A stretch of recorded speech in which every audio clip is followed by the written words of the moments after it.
Thomas, very good to see you. Today we have an important question and answer for everybody right now: how to turn your stock losses, which we all have right now, into tax gains. The past few months have been really tricky for investors. Everything from stocks to bonds, they're falling. So it's hard to know whether we should stick it out or cut our losses. And you can't sell at a loss. It's often called a capital loss or a tax loss. So how do savvy investors use that to their benefit?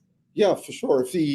If your portfolio is plummeting right now and you're in a position where you're near retirement, you can leverage this strategy. Basically, when you take a capital loss, if you bought that position at a higher purchase price and obviously the stock price has dropped and you sell it at a loss, you can actually leverage that loss against a gain, a light gain. If it's a short-term capital gain, you want to look at a short-term capital loss. If it's a long-term capital gain, you want to look at a long-term capital loss.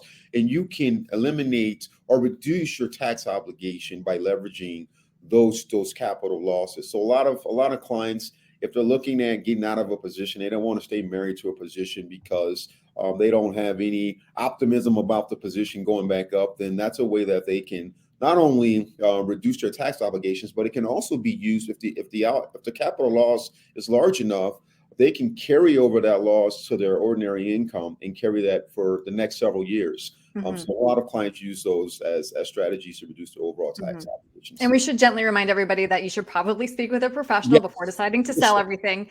What kind of investments, though, can people sell to claim that loss? Yeah, so anything outside of your personal residence. I mean, a lot of clients, they may use it for if they have investment properties, if they have obviously stock positions or any type of security, or even if they have maybe some cryptocurrencies. And a lot of people have been taking some massive losses in cryptocurrencies. If they want to get out of those positions, they can use those capital losses against capital gains. Yeah, I'm glad you brought up crypto because, I mean, Bitcoin has just plunged lately. So that's good to know. Is there any timeline, though, that we should be aware of? Is there a good time that we should be taking a tax loss? Well, it depends, right? I like to say, I'm an individual who tells my clients, we're looking at the long term. We're not looking at the short term here.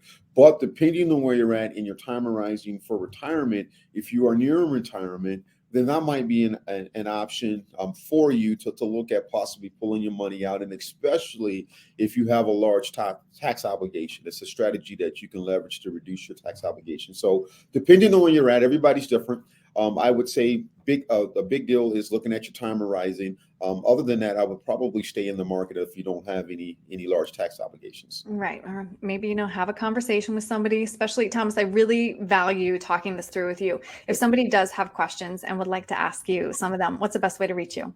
Yeah, they can go to my website, info@martinheritagegroup.llc.com. They can email me at info@martinheritagegroup.llc.com. They can also give me a call, 651-503-6064. They can also reach out to me on all social media platforms at Martin Heritage Group LLC. All right, Thomas, thank you. Thank you.